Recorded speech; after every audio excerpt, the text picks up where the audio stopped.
Good evening, everybody, or good morning, whenever you're listening to this.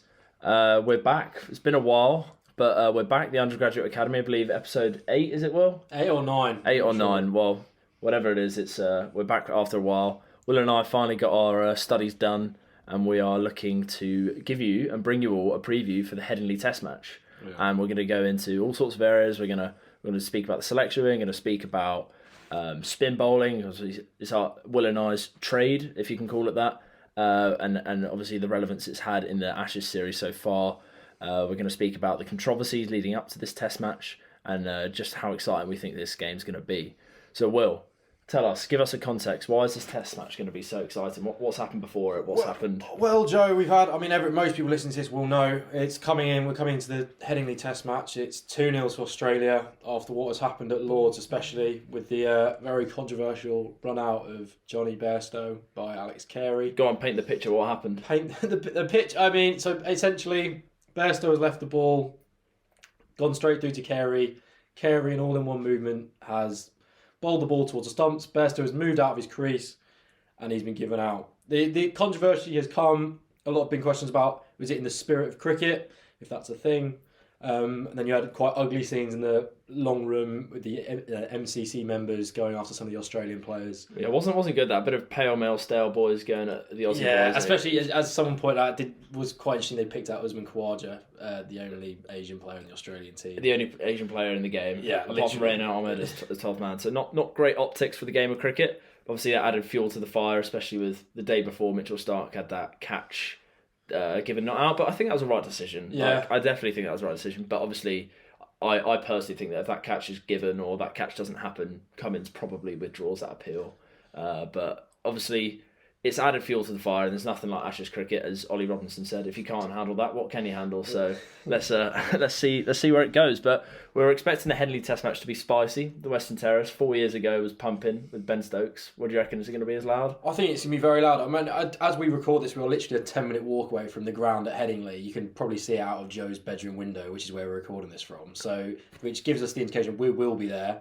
I'm very excited to see what the atmosphere will be like. I don't think anyone's really sure what the pitch will be like. Headingley's normally pretty flat. Yeah, I did bump into the groundsman the other day, a bit of inside knowledge, and he said it was very hard, and he was speaking about the ground there. So the pitch expects pace, hopefully a bit more pace than the two previous I think that's been the thing. decks. I think the pitches have been so slow that it's automatically, a lot of wickets have been taken by basically short ball bowling, and if it's a bit quicker and it has a bit more in it, we might see actually a bit more interesting cricket, because after a while, short ball bowling, I think, can be quite boring. Well, it was interesting that was actually how the runs were contained. Normally, you expect boundaries to flow, but it was so hard to get out of the way of those short balls. Like, especially people like Travis Head who normally score so freely. Like, the short ball was actually drying up his runs. It was so hard to duck, so hard to like predict the bounce. Even players like Duckett, who normally just eat the short ball for breakfast, were really struggling to score off it. But obviously, there were some pretty shocking shots played against it as well. But yeah, I imagine with a bit more pace in the pitch, which what we're hoping, everyone's hoping that it might actually strangely bring the England attack into play. A bit more pace, those nicks might carry. A bit more nip off a fuller length rather than people having to resort to a short ball to carry contain the scoring. And they have picked Mark Wood, who is the quickest bowler in the England team. I think Josh Tongue, quite unlucky to get dropped actually. Bowled very well at Lords, was probably definitely the standout. Yeah, rumours that he wasn't seen bowling in the past couple of days, so whether he could be just really, really struggling, because I imagine that's his biggest workload for a while. Well, he's also got a bit of a dodgy shoulder. I think he's had 2 operations on it. Definitely before, and I read an article saying that there was at one point they were never sure if he was actually ever going to bowl again. So I wonder how his shoulder has taken that toll of bowling so many overs. Exactly. No Jimmy Anderson not been selected for this test. Actually, we'll just say this now: the England team for this test has been announced. Moeen Ali is in, Chris Wokes is in, and Mark Wood, as we said previously, is in. Dropping out is Anderson, Pope. Pope's done his shoulder. Yeah, dislocated his shoulder and Tongue. Exactly, yes. Those 3 out. So it's, I get around that team. I definitely did not get around Stuart Broad at 8, so it's good that he's going to be down at 9. Yeah. And it's a bit more, it's a more all-round team, isn't it? Like, Moeen Ali brings a bit more balance to the side. I hope his finger can stand up. Because I actually thought he bowled okay in the first innings at, where was the first test match? I can't even remember now. Edgbaston, his home test. And then obviously he had his issues with his finger. I mean, as a spinner, when I used to spin the ball a bit more, that I used Don't to get them all the you time. didn't. No, but I used to get those injuries, and they do really, really hurt. And it's interesting as well because I think I was listening to. I was actually at the Grey Cricketer live show, and Graham Swan was there, and he was saying that the Duke ball is like got more of a pronounced seam than the Kookaburra. Yes, it does actually make more of an imprint on your finger when you spin the ball. He's only been playing with the Kookaburra for the past 3-4 years now, hasn't he? And he's only had to bowl 4 over spells as well, so you're not going to have like basically the endurance in your hands. I wonder whether if Moeen Ali's been following that old wives' tale of dipping your finger in your urine to harden up that skin. Well, there's another thing, you can like dip it in vinegar. Like boxers dip their knuckles in vinegar to make their hands harder. Really? That is actually. Well, fingers crossed. Moeen's been doing plenty of dipping. Yeah, because England are going to need him. Oh yeah, they're really going to need him. Well, especially, I know he didn't fire with the bat last time, but you're hoping that if he's got a platform set, he can come in, get you 30, 40. It could go massive, but you're probably not expecting more than that. And then obviously with the ball, gives you that control. He spins it big. Like he got that wicket. Was it green in the first test through the gate? It was a really good ball. Yeah, I think he's actually very underrated as a cricketer, Ali. I think he's quite. It's almost a shame. Like he's batted in so many different areas. He's batted like for every position from 1 to 9 in the testing. It's ridiculous, isn't it? It's a bit of a joke. Like I don't think there's been any other cricketer who's been moved about as much as he has. But actually, spin bowling will be key as well because you've got Nathan Lyon. Obviously, is now out for Australia as well. Yep. We think Todd Murphy is probably going to come in. Yeah, I think he will come in. They can't really with those 4 quicks. It's hard to get the balance to the side, isn't it? If without the spinner, you're relying a lot of overs from Green, who obviously he's bowled well, but they tried to wrap him up in cotton wool. So to get another spinner to the side was absolutely key for them. None of their batters really offer anything with the ball. Travis Head very part time. Yeah, I think you'd be asking a lot for him to bowl. I think Tom Murphy. Well, obviously he's only played 12 first class games, but what he's shown with the ball in India so far, obviously much more friendly pitches to spin, but I think the pace that he bowls, the dip, the bounce, he's going to do pretty well in England. Yeah, he bowls pretty quickly, doesn't he? He gets it. He really fires it through. So that'll be interesting to see how he goes in England. Because I doubt he would have played much over here before. Yeah, I mean, unless he's pretty young, because he might not have even done a club season over here. So it's a chance it's his first time on English soil. But to be honest, I'd back him to bowl pretty well. I think he'll do a good job. But on the flip side, I do think England could go after him. I really do. Obviously, it's a bit of a weak link. Nathan Lyon, they tried to give it a bit of tap, but he just had that experience to know that it doesn't matter. He's going to prevail in the end, and he did that especially at Edgbaston. So I don't know. Murphy, I think he's more than capable to play, but he could be the person they go after in this side. But we'll come back to spin in more detail because that's something that Will and I claim to know much about. More about yeah. But just obviously for those of you, we're going to get this out the day before the test match, and hopefully you listen it before the test match. However, Australia have not named their side at the moment. We wouldn't be surprised if it's unchanged, but equally we wouldn't be surprised to see Boland return for maybe one of Stark or Hazelwood. I think it'll probably be Hazelwood. I think so. Stark was quite expensive, but he is just a wicket taker, and he's probably the best with the bat out of their seamers. He's a very, very good batsman. So, yeah, we wouldn't be surprised if it's unchanged, but it's probably going to be Boland in for Hazelwood. That'll be our prediction. And obviously their batting sort of picks itself, doesn't it? I know they got Marcus Harris and Mitchell Marsh in the squad, but and Renshaw as well. And Renshaw, bit of short leg stuff. Bat for his always. It's basically a home test match for Renshaw. Yeah, he's playing more cricket over here than over there, isn't he? Yeah, and he's also born in. I think he's born in Sheffield as well. So really? Yeah, he grew up in the UK. He's a bit like Josh Inglis. Basically English. Yeah. English is the English. Yeah, nice. Well, I don't think those lads are going to get in the side. No. I think Mitch Marsh is a purely vibes-based selection. Yeah. Not to discredit him, he's a far better cricketer than I could ever wish to be. But yeah, so we don't expect any of those guys to play at all in this series, to be honest. But yeah, well, to be honest, Australia, what do you reckon? Favourites? I think England will win this one. I think there's going to be so much. I think the atmosphere. England have got a really good record at Headingley. I think a lot of the ghosts of 2019 with Stokes will come back. I think England just have a good vibe up here. I think the atmosphere will be very pro England, and yeah, I think England are due a win as well. Like they've played very, very well, but haven't quite been able to get over the line, and especially in the key moments, I think they've been pretty poor. And you'd like to think they would have learned from those moments. Actually, quite interesting listening to Stokes after the game at Lords talking about clarity. I actually don't think they go in there and tell the players to whack it. They literally just say bat how you think you should bat. Yeah, and I think that's kind of been missed a bit. I think everyone's so in the press, they're going, Stokes tells them to go out and whack it. I don't think he does. I think he just tells them to bat, And a lot of them naturally, because of what they've grown up with, especially because they're quite young, players like Brooks, only like 23, 24, his game, he's grown up with T20 cricket, watching people like Peterson, Kohli, people like that, to go, and his natural game is to just go hard. It'll be interesting how he does at 3, because that is where he's now been listed to bat. So if his clarity, I think he'll keep going. I don't think. I agree. I think it's just. I think the whole context of the Lord's Test match. Obviously, the players are fuming about that, and rightly so. Like my personal view is, I wish it just didn't happen because it's detracted from Stokes' knock, which was 155 runs of the best you could want to see. However, it's probably going to make them more ruthless. If I had to guess, I feel like it's going to make them just have the bit between the teeth. Obviously, we've seen that it's already fiery, but you hope that it might just... The bowling side, I don't really think has been too bad. I know there's been a few bowlers who haven't really hit the straps, but I really think that it's going to make the batters just be that bit more ruthless and bit more key to hold on to their wicket. Sounds very Jeffrey Boycott and a very conservative outlook on it, but I really think that all this batting lineup needs is just a tiny bit more... I don't want to call it intelligence because that sounds like condescending on them, but it's just that bit more... applying themselves to the situation, is it, to just go, hang on, I don't need to take the short ball on, or I don't need to hit this over mid on, and it just get the massive total that we know they're capable of getting. Yeah, I mean, I also think it's a bit of luck as well. Like, I look how Brook got out in that first game, the first innings, and Green has been unbelievable at Gully. That's been I think actually that's been one of the differences between the sides. England have dropped so many catches. 10 catches. And Australia, just apart from that Smith catch, and then Stokes goes on to make those runs. Yeah. And Australia have been ruthless. Like, they have taken most of their catches, whereas England, especially Pope, dropped a few. Brooks dropped a couple of catches. Well, Anderson dropped Khawaja in both innings. I wonder if Anderson's eyes have gone. He's now 40. He's like his bowling. He looks flat. It's interesting. They've not recorded it. I listened to his Tail Enders podcast, and they've not recorded a podcast since the Lord's Test match. Really? So I think it's a bit of a giveaway.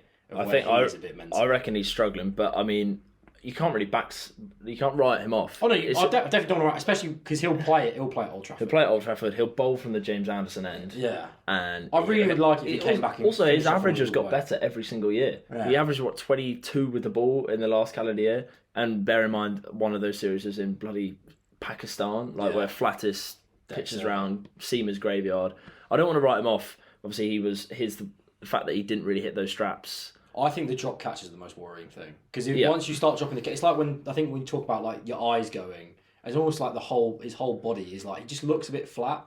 Yeah, I just worry a bit. I think he will do well at Old Trafford, but I think he will retire at the end of this series. Yeah, that is definitely a conversation for another podcast. Yeah. But it's in the pipeline for me. I don't want to say it. It's been literally everything. Oh, he's a legend. Everything cricket. Everything you ever think about in cricket is just James Anderson, really, isn't it? Especially as an English person growing up. I don't think I've probably watched a Test match without him in a squad or whatever. Yeah, he's definitely been in and around, because he never gets injured as well. That's one of the other things you think about. Yeah. When he does get injured, it's never really around international windows. Yeah. Because he obviously had that injury just before the Ashes, and I think that's really affected him. Yeah, that little groin strain. Yeah. So I think that's affected him as well, because he talks about how he has to bowl himself into four. And I feel like in these first 2 tests, he almost has been bowling himself. Yeah. He just barely bowled. So yeah, definitely one to watch, but obviously not for the Headingley Test. But we're going to finish this short podcast and preview with a little sort of segue around spin bowling. Yeah. And it's obviously our podcast. I know we've diverted into cricket quite a lot, but obviously we try to focus on young athletes, and that's sort of something that we think sort of not necessarily represented in the podcast world. And spin bowling, my God, is it one of the most mentally draining activities you could do in sport? I think it's up there. I don't really know what beats it. Putting in golf, maybe chipping in golf. Because if you think about it, we both bowled spin for a long time. I've bowled spin since I was about 10 years old, and my thing is, go on, give us a bit more background about yourself. What have you bowled? So I bowled off spin. It's very darty off spin, and I bowled it from. I started bowling when I was like 8 or 9. I literally bowled it in a county trial game, and they were like, "Oh, I'll keep going." So I got into Surrey at 10. Took 8 for 11 in like a district game, which was like just below county. I had like East Surrey, West Surrey, whatever. So 8 for 11 in that. Was in the county set up to about under 12, got dropped, then came back in at under 14.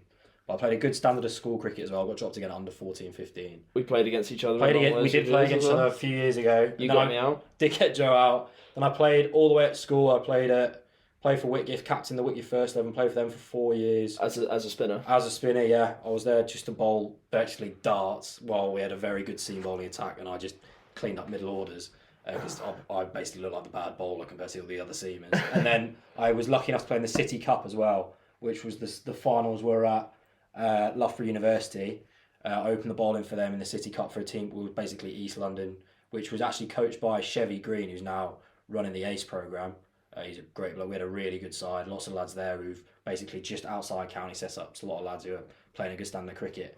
Anyway, the day after that is, well, we talk about spin bowling. I basically yipped up, is what you say, in a Sunday friendly game. Go on, give a bit more details of the yips. Oh, God, here we go. So, the yips. This is going to be a strange one. So, basically, it's when you're walking up to bowl. When you bowl the ball, you can either not release it or you release it too early and you literally have no control over the ball. It is genuinely one of the scariest things. It's the most horrible thing ever. Oh, I've done a bit of reading into the science of it. I don't really know. There's science to it, but in layman's terms, it's essentially when you overthink a skill that you've done so many times that your body goes into a state of just amnesia. It forgets completely how to do this skill that you should know. It's quite common to see in golf, people like putting and just hitting the ball miles past the hole. They just forget how to do it. Darts players suffer from it a lot. And cricket, spinners are the most common people to suffer from it. Although the most famous one, actually, just saying in cricket terms, there was I can't remember now, but there's a seamer in like a Royal London final, and he literally just keeps bowling wides, and that went viral. I have seen it. That's like early noughties one, isn't it? Yeah, noughties, yeah, but it's mostly spinners. Yeah. So talk. Go on, elaborate on your. Is this a therapy session? It's a therapy session. No, so basically, when I played in this game, literally after a national final, the day after, it was a Sunday friendly. I'll never forget it. And I literally just kept bowling beamers. I didn't know what was going on. I literally kept releasing the ball and it kept sailing over the batsman's head. What was going through your head at that moment? Or like before it happened, before you bowled that first beamer, what was going through your head? I was fine. I was like, it was absolutely, literally nothing was, I felt absolutely fine. Bowled the first beam, I was a bit like, that felt weird. Did it again, and literally after that, I literally just panicked. I would there just going like, I have no idea what's going on. I'd never felt like that before. And ever since, like every time, it's come and gone slightly. So recently I was getting over it, started bowling a bit better, and then all of a sudden again, actually literally last month, I bowled one legal delivery out of 4, 3 of them were beamers. I've bowled balls that have been triple bouncers, everything you can think of. And it's just literally, it's a complete sense of panic comes over you. With essentially, you don't feel like you have control over your limbs, especially your bowling arm. You're literally just there going like, yeah, it's just absolute. It's very, very hard to explain. No, it's horrible. Yeah. I think you've given a good explanation of it, and it's horrible because, like, it's a very hard like person to kick off your shoulder, isn't it? Yeah, it's always there in the background, I think. Yeah, and sorry to hear that you haven't recovered from it. But I too I've gone through my areas of the. Thankfully, I wouldn't say it's been as damaging as yours, but I remember. This was fairly recent for me. About 2 years ago, I was bowling in a club game. I was bowling really, really well, and then I bowled like a couple like horrendous drag downs, and I was like that. It felt different. It didn't just feel like a bad ball. It just felt like my body forgot what to do. I got over it. I came off, and then I sort of battled through the rest of the season. And that summer, I'd been playing the whole summer for Sussex Twos. I've been really, really gunning for it, trying to bowl as well, and it was probably the best I'd ever bowled in my life that summer. Apart from it's only recently I've got back to it. But in my final ever game for that summer, I was captaining a second team game for Sussex, and we'd gone around the park a bit, and I was like, right, I'll bring myself on to bowl, and I went to bowl, and before I'd released the ball, I was crippled with nerves. Normally I'm pretty good with like nerves. Everyone gets it, like first couple of balls, but I had this nerve, and it just felt so different. And I walked up to the crease. I honestly couldn't tell you how many steps I did, what I did in my run up. Everything felt so foreign. And I got to the ball, I got to the crease, and it felt like my feet were like drilled to the ground. Felt like I couldn't move, and it just felt like my arms were going in all sorts of directions. Completely forgot what to do. This is something that I'd bowled at a very high standard the whole summer. I'd practiced with professional cricketers the entire winter. I was feeling so incredibly good about my bowling before that, and I just forgot what to do. I bowled 2 overs, not one ball hit the ground, not one ball pitched. Only one no ball called, thankfully. no repeated beamers.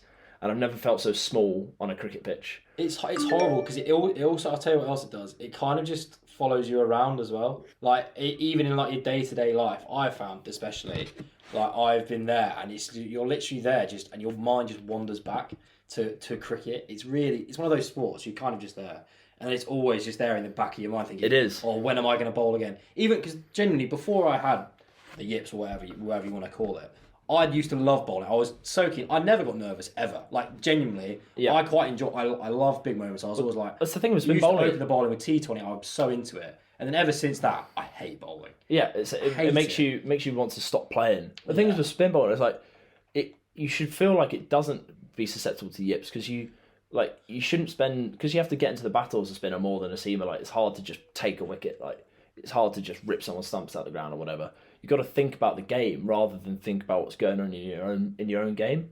And I was speaking to like sports psychiatrists about this, and they were just like, well, you've got to think about the stuff that's outside of you rather than worrying about what's going on in your own game. But it's so hard to do that. Like it's such a hard person just to shake off because it's always there.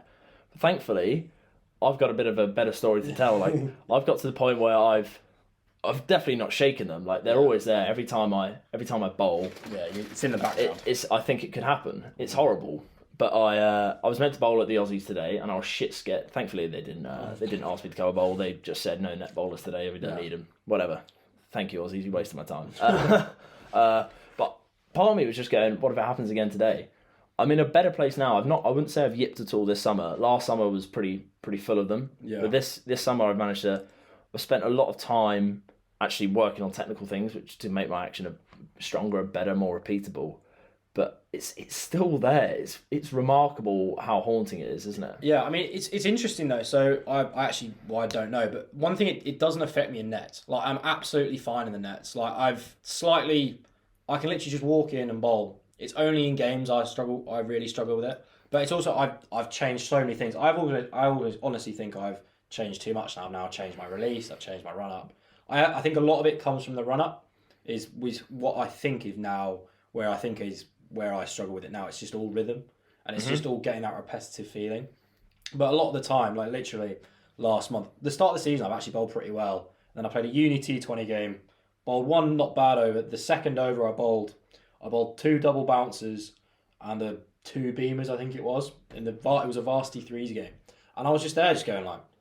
At this point, I'm fully aware what is going to happen because you can just kind of feel it going through your body, and it's not very nice because you're just there, just going like, there's nothing I can do. And now, literally, I kind of just like jog in now and just try and get it down, just to get it done and get it over with. It's all, to be fair, you have to think of those like mechanisms to like battle it. But weirdly, as you said, it's interesting when you said think about things outside of it. I found it easier to bowl in the spells when I haven't been yipping. So in the last couple of years, it's been slightly better. Not amazing, but it has come in. But when it hasn't been really affected me is when I have been captaining stuff, because I still do captainism for my team back at home, and because you are thinking about other things. And it's actually, I was absolutely fine. And I was thinking about this the other day. Is when I was bowling my best before all this stuff happened with my bowling.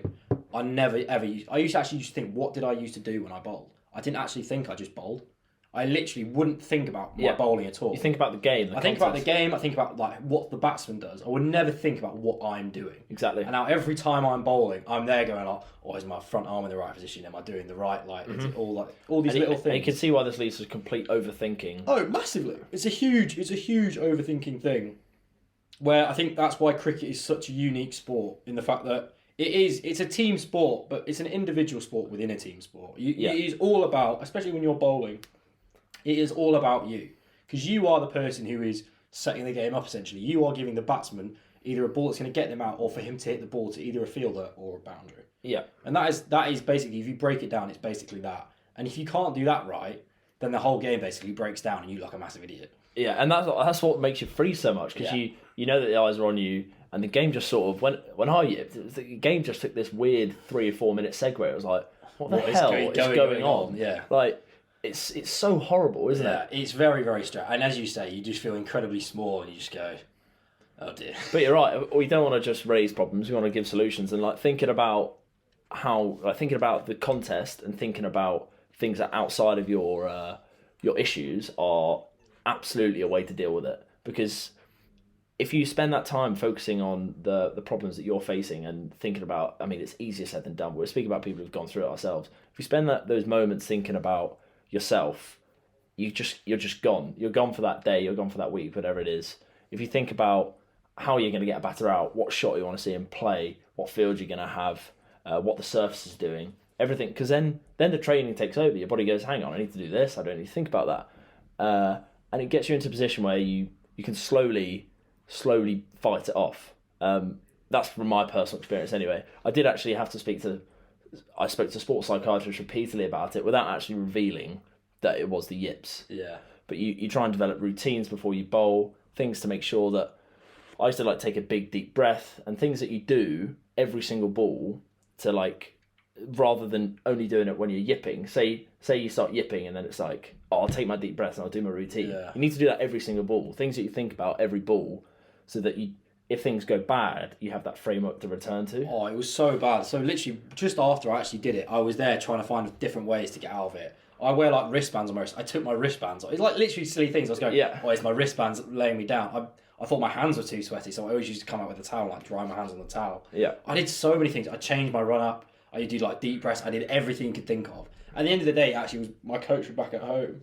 He literally, or the coach of our clubs back at home, he literally just said, "You've just got to bowl. You can't focus on all these. If you're focusing on all these things in your action, it's always going to go wrong. Yeah. So you've just got to be able to find a way of getting the ball down there and focusing on other things. That's why, to be honest, my batting has come on leaps and bounds now. I used to be terrible, but I've literally just been focusing on batting and becoming a better fielder and playing other sports as well. At uni, I play rugby, and honestly, playing rugby it's just a nice distraction from cricket because literally that time I came to Leeds just before I was Yips. I was like, oh, I'm going to try and play first time. I'll try and play as high a standard as I can. I had ambitions of even when I went to the freshers fair, I went to the scheme thing, and obviously laws were there going, you've not played county cricket, we won't have you. I was like, fine, mate. But I was still there. I wanted to play a very good standard of cricket, and that was the ambition. But ever since then, I'm fully aware now. I'm a pretty bang average bowler. I can't get the ball down. I'm not very reliable. But I'm just now it's all about enjoying it and finding different ways of enjoying it and being better in the field, being a better bat, and being a better around bloke just to enjoy the game instead of just stressing about bowling the whole time. Yeah, but it happens when you're focusing on bowling that bit better, bowling. Yeah. It just when you're striving for it and putting so much pressure on yourself, that's when I feel like your conditions for yipping are there. Yeah. So if we had to tell anybody how to, or no psychiatrist, but it's enjoyment and focusing on the battle. Yeah. Because enjoying it is such a bloody cliche, but if you are going into it and heaping yourself under shit tons of pressure, it's such an easy thing to say from an outsider looking in. But being in that position, I was never going to perform with the pressure I was putting under myself anyway, regardless of the yips. I was not enjoying the cricket, and the yip was just the final straw, really. Yeah. So placing that emphasis on enjoying it and realising why you're there is a very good coping mechanism. Oh, it's a great coping mechanism. Actually, to segue onto the Ashes, it's actually quite interesting to say, as we are spinners of the English cricket system, I suppose. Joe's been in the county system longer than I have. But it is very interesting to see England do not produce many spinners. Graham Swan is the only really one you can think of. Jack Leach. Yeah, that's fair. Mo and Ali's record. Mo and Ali didn't come through as a spinner. He came through as a batsman who bowled spin. Yeah, but there are not many cricketers who come out of England as spinners compared to other systems. To be fair, Mo and Ali's reselection is evident of the fact that there are none just banging on the door. Matt Parkinson played one test last summer and unfortunately looks like he's dropped off the radar in the red ball. And there was just no other available option. There were people were saying Liam Patterson-White, Jack Carson, Tom Hartley, but it's none of them really banging on the door saying, I am an out-and-out gun spinner, you have to pick me. And that just shows, I think, how hard it is, especially to be a spinner in England as well. I think it's quite underestimated how when you're playing in the county championship, you're either bowling in April or May, which aren't really prime spin bowling conditions, or in September. You're very rarely bowling now. Yeah, when your hands are cold. Your hands are cold. The pitches are green, so your captain is automatically going to bowl a seamer. Yeah. It's actually quite interesting. I read an article somewhere. It's actually Ben Stokes has definitely been England's best captain of spinners per se. He got the best out of Jack Leach. He did, yeah, because he actually bowled him. He bowled him, and he said, "I don't care if you get whacked. Yeah, I don't care if they do this. I want this field. I want you to bowl and bowl and bowl, and you're going to bowl. Don't worry about bowling to take wickets, because as a spinner, obviously batters these days try to come very hard at you, and you're fighting economy rate. You're like, I want to control the game. Yeah. I also want to take wickets. If you go for a few, but Stokes was so good at tailing each, just like, I don't give a toss. Like, what happens? Like, if you bowl and you get hit, you're going to carry on bowling. I know you're going to take us wickets, and you're very important for our attack. That is like crucial. There's not enough love shown for spinners, and it's not love shown in terms of the schedule, but also just for like spinners are told.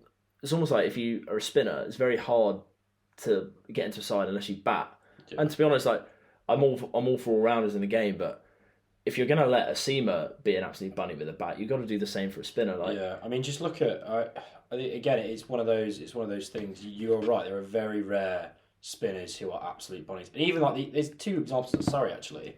Dan Noriati, who's just come up to Yorkshire on loan, and Amar Verdi are both very, very talented spinners. Amar Verdi's been in an England squad. He's not played a Surrey first class game in nearly 2 years. Yeah, because they want him to bat. Yeah, because he can't bat. We can bat, but just not like a great level. But it shows you the mental strain it goes to being a spinner. Being a spinner is incredibly, incredibly difficult. And speaking about, we spoke about the Aussie selection, we imagine Todd Murphy's in. Imagine all these battles going through his head. He can bat. He's not the greatest. I imagine he'll come in at 10. Yeah, about 10. Maybe 9. No, probably 10.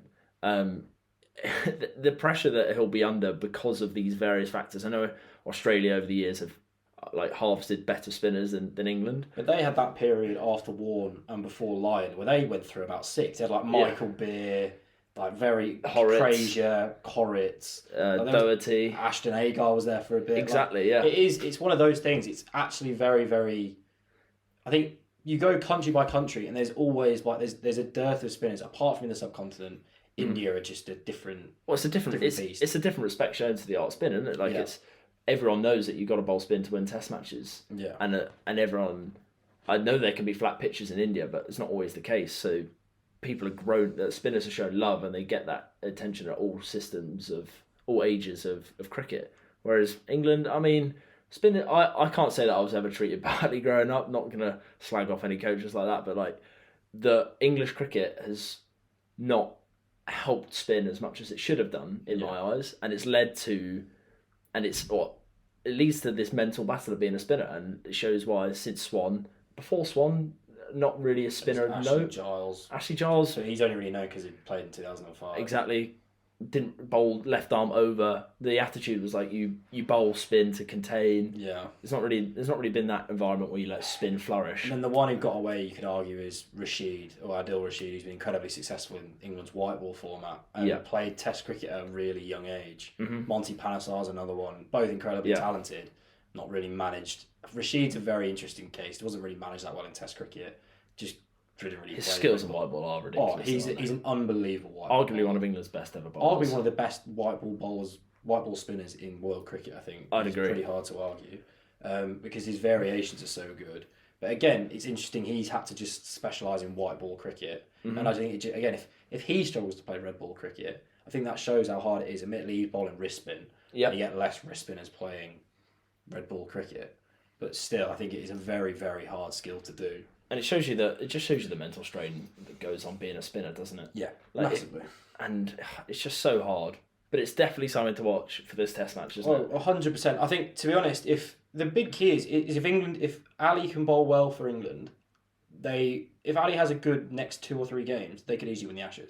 I'd agree. It's literally that. It balances the attack so much, and it gives quicks the time to rotate, especially people like Mark Wood coming in. It's a shame Tong's not playing as well. But Mark Wood, knowing that he can just have 5-6 over spells and bowling absolute rockets in that, because Ali's at the other end, he's bowling it well, he's taking wickets, he's putting pressure on your batters, and then you just have the seamers going to the other end. You're not just there saying Ali bowled darts, but you're just saying if he comes off, the potential for the England bowling attack. To be fair, an attack that's already done well, taken 38 wickets across the 2 games, but it gives that extra potential. For the England side to win, not to mention the fact that he's an absolute gun with the bat. And also, I think it's so important what Todd Murphy does for Aussies. Yeah. I know they rolled us out with 4 seamers in that second innings, but I really do think that Todd Murphy is going to be so important because I'm not backing Green to be able to bowl the overs that he did. And Lyon bowled a lot of overs in that first game. He bowled so many, and he just bowled so tight as well. He took those wickets through the stumpings, and it'll be interesting to see. if they do go after Murphy, what his reaction will be. Exactly, how we can deal with that. But anyway, guys, thank you so much for listening as always. It's been a while. We hope you enjoyed this little segue in cricket, mental battles, and spin bowling. Spin bowling. Who'd have thought it? Cheers, guys.